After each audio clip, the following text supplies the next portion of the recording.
কাবলি ছোলাগুলোকে ভিজিয়ে রেখেছিলাম, ভালোভাবে ভিজে গেছে দেখুন, খুব সুন্দরভাবে। আর আমি একটা আলু দিয়েছি, আপনারা যদি না দিতে চান দেবেন না।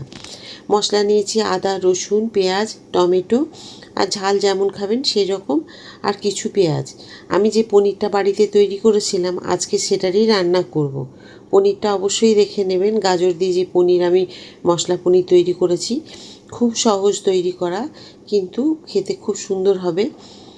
সেই পনিরটাই রেখে দিয়েছিলাম, আজকে আমি আপনাদের রান্না করে দেখাবো। তো এই পনিরগুলো দেখেছেন তো আমি কীভাবে করেছি, সেই ভিডিওটা অবশ্যই দেখবেন যে কেমনভাবে আমি করেছি পনিরগুলোকে। তো আপনারাও তো করতে পারবেন, অবাক মানে করার মতোই পনির, কিন্তু খুব সহজ। ভিডিওটা দেখে নেবেন, আবার বলছি দেখে নিয়ে করবেন পনিরগুলো।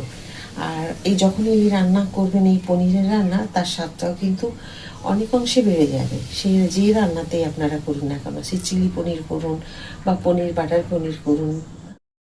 প্রথমে ভেবেছিলাম স্টিলের এটাতে করব, খুব ইচ্ছে ছিল যে স্টিলের এটাতে করব, কিন্তু মনে হচ্ছে হবে না, ছোট পড়ে যাচ্ছে। তো আপনারা চাইলে মাটির জিনিসেও করতে পারবেন, মাটির হাঁড়িতে। কিন্তু আমার কাছে যেহেতু এই হাঁড়িগুলো আছে, তার জন্য আমার মাটির হাঁড়িতে করিনি। আর এইরকম আমার বাড়ির মানে এইটা বের করলাম, এই হাঁড়িটা বের করলাম যে এটাতে করবো বলে, দেখছি ছোটো হয়ে যাবে, ভালোভাবে হাতা দিয়ে নাড়াচাড়া করতে পারবো না। তো আমি এই হাঁড়িটা দিয়ে করবো। এটাও খুব একটা বড় নয়, এটা তো খুব সুন্দর হবে। তা অ্যালুমিনিয়ামের হাঁড়িতে যেমন বিরিয়ানি করে, সেই রকমই এটার মধ্যে আমি যেভাবে করবো। সাথে থাকবেন কি, পনিরগুলোকে আমি একটু ভেজে নেব, কারণ আমরা কাঁচা পনির খুব একটা খাওয়া পছন্দ করি না, ভালো লাগে না। তো আপনারা চাইলে এটা কাঁচাটা ব্যবহার করতে পারেন, একটু ভেজে নিলে স্বাদটা ভালো লাগবে, এখানে ভেজে নিচ্ছি। এখানে পনিরগুলো দেখুন ভেজে নিয়েছি, বেশ সুন্দর হালকা করে একটু ভেজে নিলাম, এতে আরও স্বাদটা ভালো লাগবে। কিন্তু একটু কাঁচা কাঁচা থাকলে একটু অন্যরকম লাগবে। পেঁয়াজগুলোকে ভেজে বেরেস্তা করে নেব।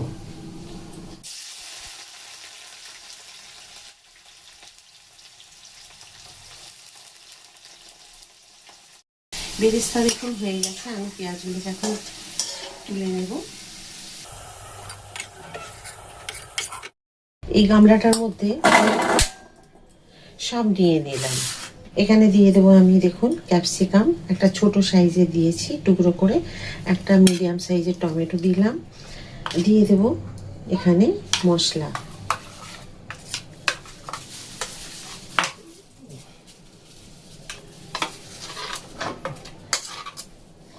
এই যে দেখুন আগে মশলাটা দিয়ে দেবো হলুদ, জিরে, দেখুন জিরে, একটু কালো জিরে, এখানে আছে লবঙ্গ 6-7টা মতো, 3টে ছোটো এলাচ, একটা বড় এলাচ ফাটিয়ে নিয়েছি, ছোট টুকরো হয়েছে দারচিনি, আর এখানে আছে গোলাপ পাপড়ি আর জয়িত্রী, আর এখানে আছে তেজপাতা। এগুলো সব দিয়ে দিলাম এখানে। এবার দেবো এই যে আমি পেঁয়াজ ভাজা তেল আছে, ওটাকে দিয়ে দিলাম।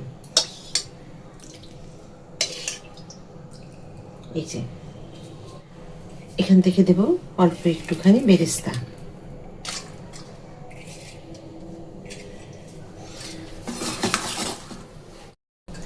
এবার দিয়ে দেবো পরিমাণ মতো অল্পখানি নুন। আমি যখন কাবলি ছোলাগুলো ভিজতে মানে সেদ্ধ হতে দিয়েছিলাম, অল্প একটুখানি নুন দিয়েছিলাম। দেব অল্প একটুখানি ব্যালেন্সটা ঠিক রাখার জন্য অল্প একটু চিনি। এবার এটাকে খুব ভালো করে দেখুন আর মাখিয়ে নেব।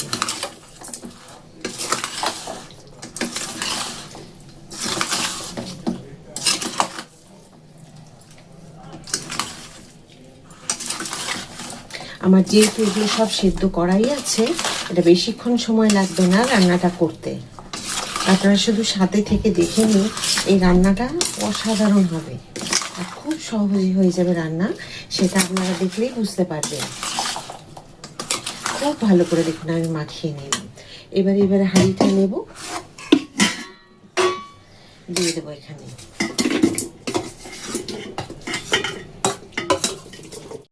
এখানে আমি হাফ গ্লাস জল, ছোট গ্লাসে 1 গ্লাস, এই জলটা এখানে দিয়ে দেব।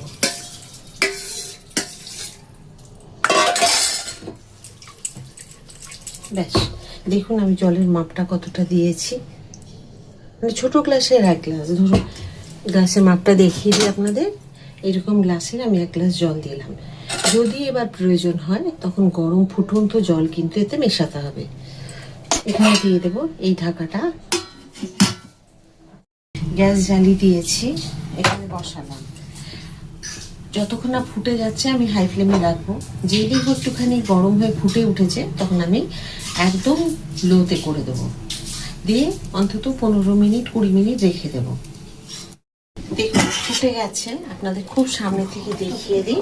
এই যে দেখুন ফুটে গেছে। এখন আমি এটাকে ঢাকা দিয়ে একদম লো ফ্লেমে দিয়ে দেবো।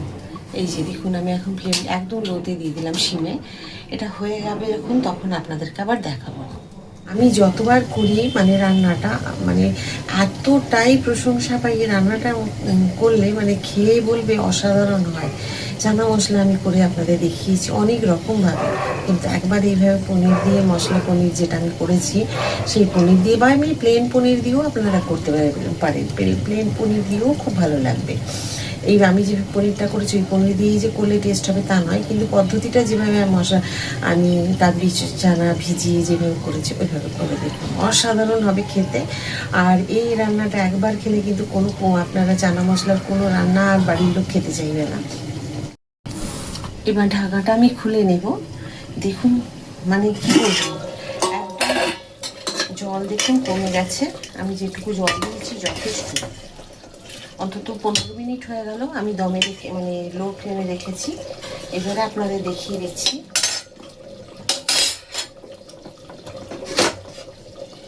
যে বেরেস্তাগুলো ছিল সেগুলো এবার দিয়ে দিলাম।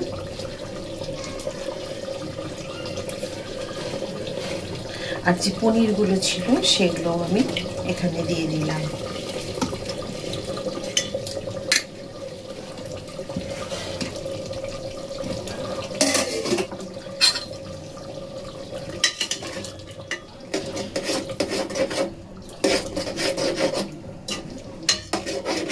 এবারে আবার 5 মিনিট আমি একদম লো ফ্লেমে রেখে দেবো, কারণ পনিরের মধ্যে মশলাটা ঢুকতে হবে। আর বেরেস্তাগুলো দিলাম তার জন্য স্বাদটা একটু বাড়বে। দেখুন আমি 10 মিনিট পর ফিরে এসে আপনাদের দেখাচ্ছি।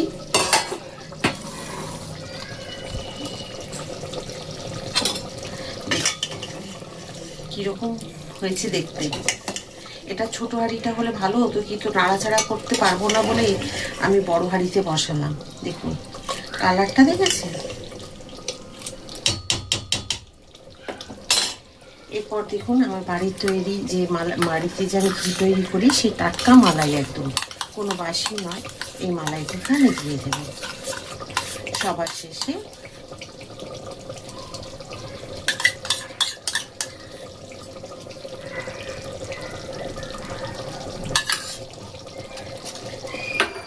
দেখেছেন কি সুন্দর হয়েছে।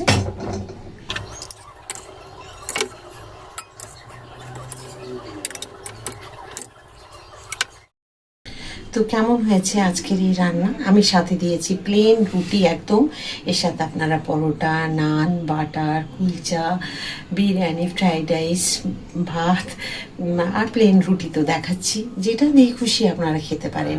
জিরা রাইস সবার সাথে কিন্তু এই রান্নাটা লাগবে। তো আমি আজকে যে রান্নাটা করেছি চানা মশলা পনির হান্ডি মালাইকারি, তো ঘরের তৈরি মালাই একদম অসাধারণ হয়েছে। আশা করি আপনাদের রান্নাটা ভালো লাগবে। আর আপনারা যদি ফেসবুক থেকে দেখে থাকেন ফলো করে দেবেন, লাইক করে দেবেন। আর ইউটিউব থেকে দেখলে লাইক, সাবস্ক্রাইব, শেয়ার করে দেবেন। অনেক কষ্টে কিন্তু একটা রান্না আপনাদের কাছে নিয়ে আসি, আর রান্নাগুলোর মধ্যে অনেক নতুনত্ব আছে। আপনারা কিন্তু দেখলেই বুঝতে পারবেন যে রান্নাগুলোর মধ্যে অনেক কিছু কিন্তু নতুনত্ব আছে। এই রান্নাটা আশা করি এর আগে কোনোদিনই আপনারা দেখেননি, আর যদি দেখে থাকেন সেটা আমাকে কমেন্ট করে জানাবেন। আর যদি ভালো লেগে থাকে অবশ্যই একবার তৈরি করে খান। সকলকে বলবো আপনারা অন্তত এই রান্নাটা ভুলতে পারবেন না, অবাক হয়ে যাবেন এই রান্নাটা খেলে, যে এত সহজে এত সুন্দর একটা রান্না তৈরি করা যায়, যেটা নিয়ে একদমই মাথা খাটাতে হবে না, সময় লাগবে না, সেই রকমই রান্না দেখালাম। তো চলুন আমি একদম রেডি করে নিয়েছি। তো আমি আবার একটা নতুন রান্না নিয়ে আপনাদের সকলের কাছে চলে আসবো। সবাই খুব ভালো থাকুন। রাধা রাধা।